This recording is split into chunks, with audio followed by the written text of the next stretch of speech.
TV Nova.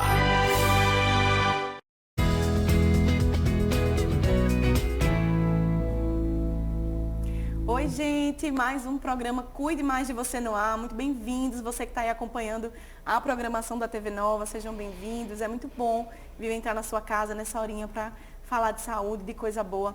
Aproveita que você está aí, acesse a nossa rede social, nosso Instagram. A gente ama receber mensagens de vocês, tem aí o @programa Cuide Mais de Você, para você se conectar mais com a gente. E aproveite e se conecta também pelo Instagram da TV Nova Nordeste, que é o @TV Nova Nordeste, para você ficar por dentro mesmo, né, das notícias e dos nossos programas aqui da casa, tá? A gente vai começar esse mês incrível, que é o Abril Azul, é o mês de conscientização do autismo. Estou aqui a caráter, inclusive, para falar sobre autismo e sinais, como descobrir, tirar muitas dúvidas. E para isso, já estou aqui com esses profissionais incríveis do Instituto do Autismo. Estou aqui com Carla Patrícia, ela que é psicóloga. Tudo bom, gente? Muito bom obrigada dia a todos. Por estar aqui. E estou aqui com o Hugo José, também psicólogo. Muito obrigada, viu, Hugo, Obrigado, por ter vindo, parado um pouquinho a rotina louca de vocês, né? Porque é uma correria por lá, Isso. né, Carla? Isso, o dia a dia da gente é bem complicado. Puxado? Bem puxado, mas é bem prazeroso. Demais. Eu acredito que a comemoração vem nos mínimos detalhes ali, né? Exatamente, é um dia a dia, né? Um dia após o outro a gente vai construindo tudo o que a gente deseja e estimulando e atravessando todo esse processo com os pais, porque a gente sempre está junto com os pais desenvolvendo isso. A Carla, ela é especialista em aba, neuropsicóloga, trabalha há mais de 10 anos com crianças atípicas e é diretora da clínica lá do Instituto do Autismo, não é isso? Isso. Fala um pouquinho pra gente, só pra gente começar assim, tá ampliando bastante, né? Daqui a pouco, em cada esquina, a gente vai ver ali um instituto, graças a Deus. Se Deus quiser. Se Deus quiser. A gente está hoje com 6 unidades, abrindo a 7ª unidade lá em Caruaru, Coisa né? boa. Porque estamos precisando ajudar as crianças, desenvolver todas as nossas crianças e para isso ajudando todos os pais e as famílias que estão nos procurando para poder que a gente tenha aquela equipe toda multidisciplinar que é para todo mundo trabalhar junto, né? Então, algumas cidades não têm, né? E aí a gente está entrando para poder ajudar todas as cidades daqui do Nordeste. Muito bacana. E o Hugo, ele é especialista em aba também, ele é coordenador lá no Instituto do Autismo. Isso. Bem corrido também, né, Hugo? Bastante. Mas é um amor, né? Assim, a gente consegue identificar o brilho nos olhos dos profissionais que trabalham com crianças autistas, atípicas, né? Porque eu acho que você trabalhar com crianças já é um desafio. Isso. Sim. Né? E com crianças atípicas, para você escolher essa área, eu acho que você tem que realmente Querer. amar muito o que você faz. Né? Porque tem os níveis de suporte, né? Que você tem que trabalhar. E nesse momento tem um nível mais desafiador, que seria um suporte 3. Então pode vir um tapa, você precisa estar atento verdade. àquilo, saber que aquilo não é sobre você, sobre não gostar de você, mas sim que você está trabalhando no comportamento. E nesse momento pode haver um momento desse de agressão, mas você consegue contornar, consegue trabalhar, desenvolver essa criança e aí os ganhos vêm, né? Que é o importante. Com certeza. É isso que eu falo, assim, quando você trabalha com uma criança que ela não tem um diagnóstico, é uma criança típica, você vai ali no fim do dia, muitas vezes receber um abraço, um obrigado, um sorriso. Com uma criança autista, com uma criança atípica, ela nem sempre o dia vai ser fácil. Nem sempre aquele dia vai ser, né, nem sempre o feedback que vai dar para a família é um feedback positivo. Às vezes não é.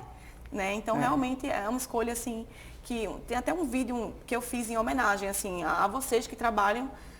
Quem acompanha a minha rede social sabe que eu tenho um autista em casa, que é o meu filho Enzo, e que me motiva todos os dias a lutar cada vez mais por essa bandeira. E por isso que esse mês de abril, a gente vai estar o mês inteiro abordando sobre autismo de vários aspectos. Né? Hoje a gente vai falar um pouquinho sobre a descoberta mesmo. Queria que você falasse um pouquinho, Carla, o que você nota nas famílias, quais são as primeiras queixas, assim, como é que começa esse diagnóstico? O que as mães começam a observar? Então, começam muito a observar comparando, nas comparações. E isso é muito ruim, porque você está comparando o seu filho com um outro filho, né? A partir do momento que a gente que tem um pouquinho mais de conhecimento, porque o autismo é uma gama muito grande e a gente tem que estar sempre estudando, compreendendo e observando caso a caso. Como o Hugo falou, né, são vários níveis de suporte.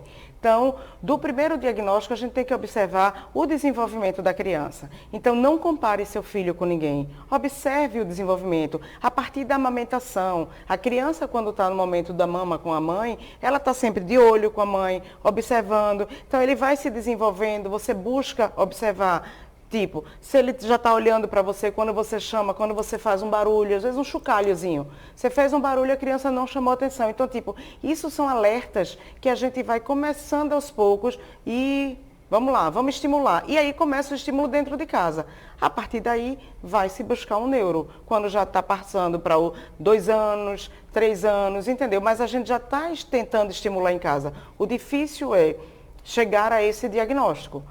Porque para chegar ao diagnóstico é uma equipe multidisciplinar. Não basta somente chegar no neuro, o neuro ir lá, né, deu o diagnóstico. Não é por aí. A gente tem que estimular a criança também muito. A gente tem que forçar a criança, porque chegou um bebê. E esse bebê está lá de braço, sem fazer absolutamente nada. Então, aos poucos, você vai ensinando. E os ensinamentos podem ser um pouco mais lentos. Então, devagarzinho, a gente vai desenvolvendo aquilo e observando esses pontos, né, esses sinais. Se está engateando, o barulho quando a gente faz, se ele está chamando atenção, o nome que a gente dá, chamou o nome da criança, a criança não olha, entendeu? Então, por que não está olhando? Na hora de uma brincadeira, a criança olhou para você, ela não está olhando, ela está focando em outra coisa. No momento de deixar a criança brincando, ele passa horas ali em um único brinquedo, sem dar função ao brinquedo. Então, isso é de muita importância. Tipo, a criança pega um carrinho, vira o carrinho e fica brincando só com a rodinha. De ver pegar o carrinho e vrum, e brincar com o carrinho. Ou não consegue ter variedade no brincar. Isso, né? ou a boneca, né? Pegou a boneca, vai lá, puxa o cabelo da boneca, vira a boneca. Não, tipo, porque a gente tem instinto, né? A mãe, a mulher tem o instinto de mãe e o menino tem o instinto mais de carro, de bola. Então, tá dando função aos brinquedos? Tá observando tudo isso? Então, vamos buscar uma equipe multidisciplinar para poder a gente ver o que junto podemos ajudar aquela criança. Até porque tem os casos mais clássicos, né, Hugo? Aquele caso que a criança ali com 1 aninho, ela já tem estereotipia, né? Ela já tem um bater-cabeça, ela já tem alguma coisa que indique. Mas tem casos que não são, né? Exatamente. Tem casos que eu ouvi, assim, de relatos de mães que vieram descobrir com 7, 8 anos, 9 anos, porque realmente é a criança que se comunica muito bem, ela fala muito bem, mas na parte comportamental, ela deixa ali uma rigidez muito grande. Pode acontecer também, né? Principalmente na parte social. O marco, né, do TEA, do autismo, é justamente isso. É a questão comportamental social. Então, de repente, ela, por educação, por ensinamento mesmo, vai passar e cumprimentar. Mas ela se senta num lugar e não tem contato com ninguém. Nos ambientes sociais que ela frequenta, ela não estende o contato com ninguém. Então, isso é um marco, né? E de fato, são as pessoas mais prejudicadas, porque ela não tem os traços comuns que se observa. Então, muitas vezes não tem estereotipia, também algo que não é muito falado, mas você observa muito no caso clínico, são as marquinhas, né, que eles fazem, uma automutilação por uma questão de ansiedade, porque é um dos fatores que estão ali como comorbidade. Então, é justamente isso. O nível de suporte 1 são os que mais podem passar despercebidos e sofrer ao longo da vida, porque eles não sabem o que tem, né?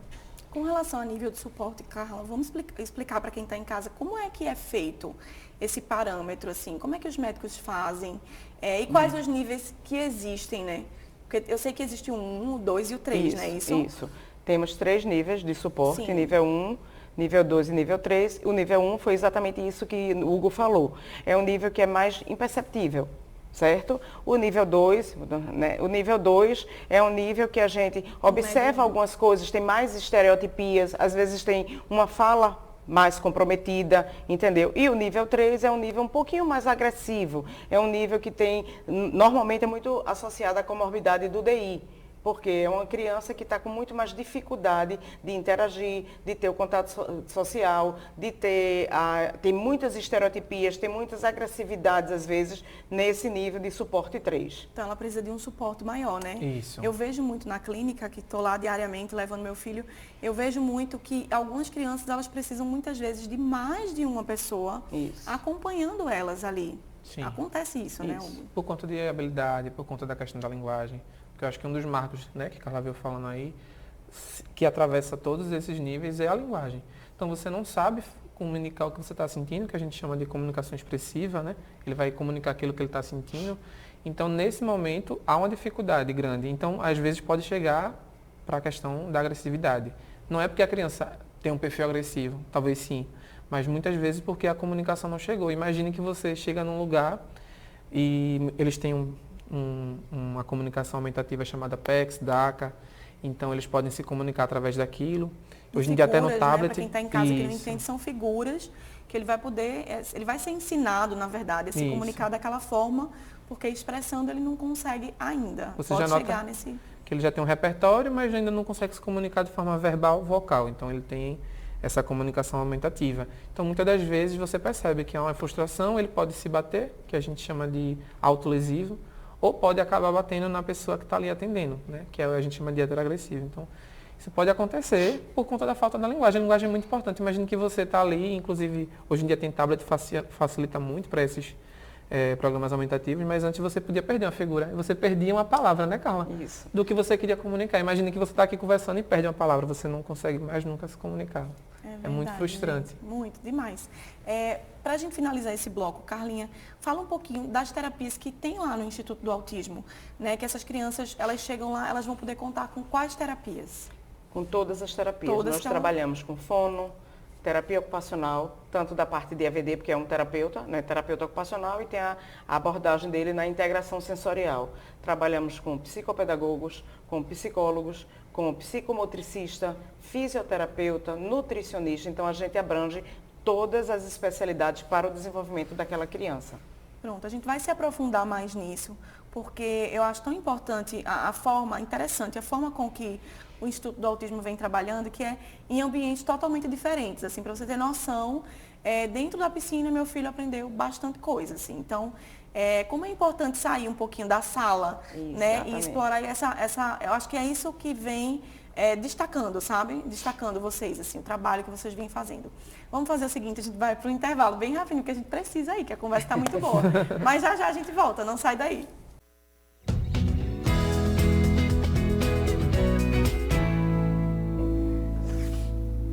Estamos de volta com o programa Cuide Mais de Você. Estava conversando aqui nos bastidores com o Hugo, com a Carla, eles que estão representando o Instituto do Autismo, são psicólogos, especialistas em aba. E a gente está falando sobre autismo, abrindo aí o Abril Azul, né, Carla? Que campanha importante, né? Para a gente falar, levantar realmente a bandeira. Eu acho que é o mês do ano que a gente tem para dar voz, né, a essas famílias. Isso. Que a gente trabalhe, né, todos os anos, todos os meses. Por favor. Né? Não fique só focado no abril. Mas o abril foi quando a gente bateu, né, o mês do autismo, e aí vamos trabalhar o mês inteiro, fazer as famílias falarem, fazer vocês procurarem, entender o que vocês precisarem. Estamos aqui para poder ajudar. A gente encerrou um bloco anterior falando sobre as terapias que as crianças encontram, né? No Instituto do Autismo, que graças a Deus ali já vai ter todo o suporte. Isso, ali, né? Mas fala um pouquinho dessa pegada realmente do trabalho de vocês, que é diferente. Em que momento ali, né? Você que está desde o início aí, em que momento vocês viram que funciona a terapia fora de uma sala? Que a criança não precisa ficar com aquele profissional com a bata ali e indo para a terapia sabendo que é uma terapia. Ela pode aprender no brincar, né? O nosso senhor da empresa, que é Cadu Lins. Um grande beijo para ele. Pronto. Cadu, ele é psicomotricista, ele entende muito, então ele recebeu crianças com algumas dificuldades de desenvolvimento na parte da motricidade. E aí Cadu, com esse feeling dele, fez a equipe toda, chamou a equipe e abriu o Instituto do Autismo. Então, qual é o nosso maior foco hoje? É sair um pouco de salinha, é saber que a criança pode sim se desenvolver na praia, na festa, num parque, numa piscina, aonde a gente quiser, a gente pode trabalhar. A gente trabalha com a ciência ABA, que é da análise do comportamento. Então, a gente procura ver qual é o prazer da criança, qual é o reforço daquela criança, e para isso a gente vai estimular aquela criança em qualquer ambiente. Então, como você falou, o seu filho adora piscina. Então, por que não eu pegar fono da gente, colocar dentro da piscina e tentar estimulá-lo para poder ele, na piscina, no momento prazeroso dele, ele fazer as coisas que a gente também quer. Então, a gente trabalha muito linkado nisso. A atividade física, trazendo na atividade física. A criança gosta de jogar bola, gosta de correr, gosta de pular. Então, nisso, o que, é que a gente vai fazendo? Da análise, a gente viu uma avaliação daquela criança, viu que aquela criança não segue instrução. Então, ele gosta de chutar bola. Então, vamos juntar o chutar a bola dele com um segmento de instrução. Chuta a bola, pega para mim, bate ali. Então, a gente vai estimulando. Para isso, a gente levar para a escola, para a gente levar para casa, para a gente levar para qualquer local. Isso mesmo dentro dessas terapias que a gente faz fora, a piscina é um ambiente, na parte da observação clínica, que regula muito essas crianças.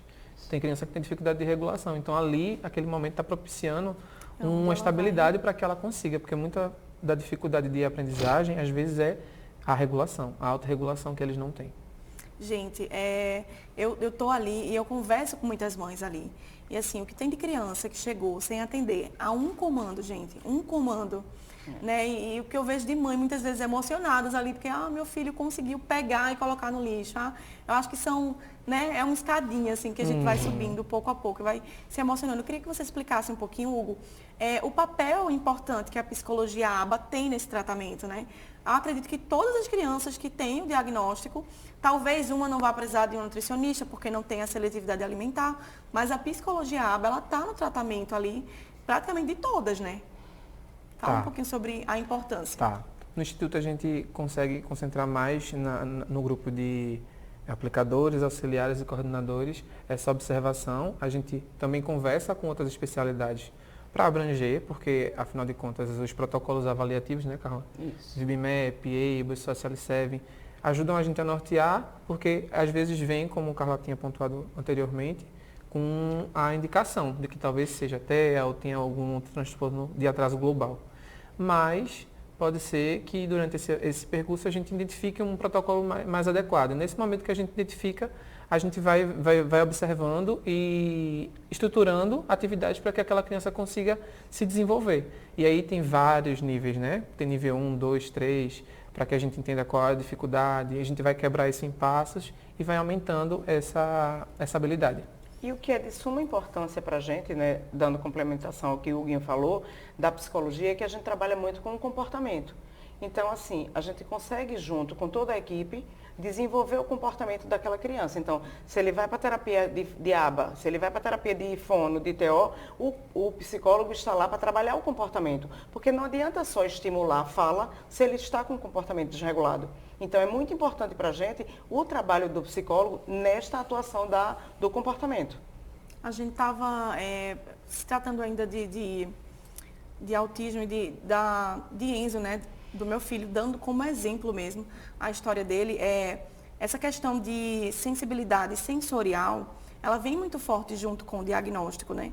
E quando ele chegou na clínica, ele não conseguia pisar em determinadas texturas, né, de piso. E ali a gente conseguiu estimular ele à grama, a gente conseguiu estimular ele à areia, até chegar ao ponto que hoje ele não tem mais essa dificuldade. A psicologia também entra nesse contexto, né? Porque a sensibilidade sensorial, muitas vezes, ela tem uma correlação ali, né, com fatores psicológicos. Uhum. Tem o fator, né, do terapeuta ocupacional, né, Carla? Isso. Sobre isso. Que trabalha mais dentro disso, exatamente. Né? Mas tem uma coisa que na psicologia a gente faz, e dentro das ciências comportamentais, como a ABA e TCC também, de sensibilização. Então, aos poucos, a gente vai apresentando aquilo, como aquilo pinica na pele ou não, mas que não machuca. Porque, às vezes, pode ser algum trauma, né? Ou pode ser realmente uma desregulação sensorial, que aí a TEL poderia falar melhor a respeito disso. E pareando sempre, que é muito importante, com algo prazeroso para ele. Entendeu? Então, se você chega com o Enzo para simplesmente colocar lá e botar o pezinho dele lá para ele se incomodar, vai ser ruim. Mas, de repente, Enzo gosta de bola. Né?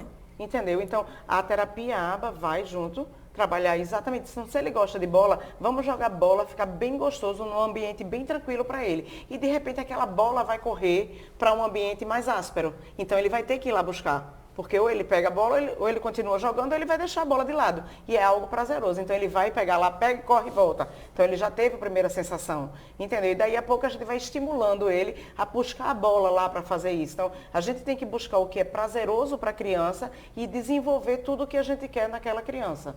É verdade. E se tratando de idade, né? De início para a terapia, eu acho que a gente deveria realmente frisar que os pais têm que ficar de olho em casa para conseguir um tratamento quanto antes melhor, né? A gente vê crianças começando terapias aí muitas vezes com mais de 5 anos e que bom que está iniciando, que bom que conseguiu, que bom que está correndo atrás, mas é tão importante quando a gente consegue identificar no início, né? É muito importante porque existe a neuroplasticidade da criança. Então, quando a gente consegue desenvolver a criança já desde cedinho, então a gente começa a ensinar melhor. É uma criança que vai aprender. Mas como é que ela vai aprender? Então, ela vai ter aqueles marcos de desenvolvimento e aí, junto dos marcos de desenvolvimento, a gente está aproveitando a neuroplasticidade para estimular cada vez mais aquela criança. Então, pais, vocês que observam, né, que veem uma criança que tem algum atraso, não fiquem dentro de casa, não coloquem muito no braço, não super protejam. Levem sim as suas crianças para uma equipe multidisciplinar, para que eles possam ajudar vocês a desenvolver junto. E é um trabalho de formiguinha, mas que a gente consegue sim. E muitas vezes a criança ela começa uma jornada muito pequenininha ali. E 1 ano e pouco, muitas vezes a gente estava conversando aqui, que tem crianças, né, de 1 ano e pouco. E a minha, por exemplo, meu filho já faz escola, então divide ali com as terapias. E o que eu noto que é super importante também é que vocês vêm respeitando a rotina da criança, né? Muitas vezes aquela criança ela tem uma necessidade de tirar ali a horinha do sono, né? Então isso é respeitado. O pai e a mãe não precisam estar preocupados com isso, que as terapias vão ser incluídas de acordo com a hora que ele pode, que ele está disposto, até porque não adianta, né? A criança muito pequenininha está ali, muitas vezes não está tão disposta. E vai acabar sendo um momento de mais frustração do que de aprendizado. Isso é levado em conta e faz parte também da observação clínica. Inclusive, a gente sempre tem esse cuidado de perguntar como foi que ele chegou. Porque ele pode não ter dormido bem, tem desregulação por conta de medicação, tem a questão, às vezes, das próprias famílias, como separação dos pais, várias coisas que a gente tem que levar em conta para aquele dia. Então, a gente sempre fala, né, Carla, sobre a alta demanda e baixa demanda. Tem momento que ele vai responder a baixa demanda. Ele não está no dia bem, mas a gente não vai deixar de estimular ele. Como a gente também tem, né? Exato. A gente também tem as oscilações, eles também não estão livres disso. Exato. Exatamente. Eu queria que a gente falasse um pouquinho também das famílias, né? Porque mais do que as crianças, vocês estão ali recebendo famílias, recebendo mães e pais que acabaram de receber o diagnóstico. Então acaba que o trabalho de vocês não é só com eles, né? Com os pequenininhos, é com os pais também. Fala um pouquinho disso, Carla, da importância realmente de vocês estarem ali para amparar a gente, assim, para deixar a gente tranquilo. Para a gente é de suma importância os pais estarem bem. Porque se eles não estão bem, automaticamente eles transferem para a criança, né, a sua insatisfação. É um momento bem difícil, mas o Instituto do Autismo a gente foca muito em todo o trabalho com a criança, todo o trabalho com os pais também. Então, tipo, o pai que vai lá para o Instituto do Autismo, ele tem direito a fazer atividade física, existe o Família em Ação, que eles sempre estão saindo, fazendo atividades, tem pilates, tem roda de conversa com psicólogos. Então, assim, o nosso foco não é só na criança, é no pai daquela criança, para o que a gente pode melhorar cada vez mais para aquele pai entenda que o filho está fazendo terapia, mas você também é super importante. Então, estamos hoje fazendo todos os trabalhos, fazendo eventos fora. Eles foram, essa semana, foram para a praia, fazer uma atividade de psicomotricidade na praia, os pais, para que eles possam se estimular lá e quando voltar, pegar os filhos e dar continuidade ao nosso trabalho. Tem muitos que passam dia ali, né? Tem muitos que passam dia, então eles precisam fazer alguma atividade e eu acho importante e muito bacana, assim, essa visão que vocês têm de realmente proporcionar uma atividade para esses pais enquanto a criança está ali fazendo a terapia. Exatamente. Né? Que é de suma importância, né? É higiene para a saúde mental, né? Exatamente. A gente também trabalha muito com saúde mental. Então, assim, se o pai não está bem, como é que ele vai nos ajudar? Nessa tríade que a gente trabalha, que é a família, que é em casa, a escola e a clínica. Então, se todo mundo não estiver trabalhando no mesmo foco, fica mais difícil desenvolver a criança. É verdade. Eu acho que para a gente fechar, é muito importante também a gente frisar que os pais, eles precisam estar perto dessa criança, participar, eles precisam estar perto dos terapeutas, né? Ter esse contato. A equipe que tem acompanhado o Enzo, graças a Deus, assim, é excelente. E a gente tem essa proximidade, eu preciso passar para eles o que é que está acontecendo em casa, não é verdade? Então, Hugo, vamos deixar esse recado. Pais, né, vocês que têm suas crianças com diagnóstico, se comuniquem mais com os terapeutas, né? Vai ajudar no trabalho. Vai muito. Vai contribuir muito. Porque a gente vai conseguir dar devolutiva, eles vão conseguir observar aqueles avanços que não são os grandes avanços, né? Eu sempre coloco numa devolutiva assim com os pais que tem os grandes saltos, que é o que a gente quer ver, que a gente vai observar numa avaliação, mas tem os pequenos. E esses pequenos passos que a gente está dando numa comunicação, num desenvolvimento motor, são que vão fortalecer aqueles grandes passos e sustentar, porque algumas coisas podem acabar voltando se você não tem prática, né? Então, isso é muito importante. Continua em casa, né, gente? Sim, continua em casa. Exatamente. E o que é mais importante do diferencial do Instituto do Autismo é porque todas as salas têm um vidro. Então, os pais têm acesso livres a estar entrando, a estar observando. A gente só pede para ter um pouquinho mais de cuidado para que a gente não termine atrapalhando. Isso, né? Para não Mas, assim, eles têm total acesso a estar observando todo o trabalho que a gente está fazendo com os filhos deles. Que coisa boa, gente. O tempo estourou, não queria que estourasse, queria conversar mais com eles, aprender mais. Muito obrigada por vocês terem vindo, Carla, Hugo. Foi um prazer receber vocês. E para você que está em casa, a gente te deseja um final de semana abençoado, tá? Você aproveite sua família, seus amigos. E a gente se vê aqui sábado que vem no Cuide Mais de Você. Um grande beijo. TV Nova em todo lugar.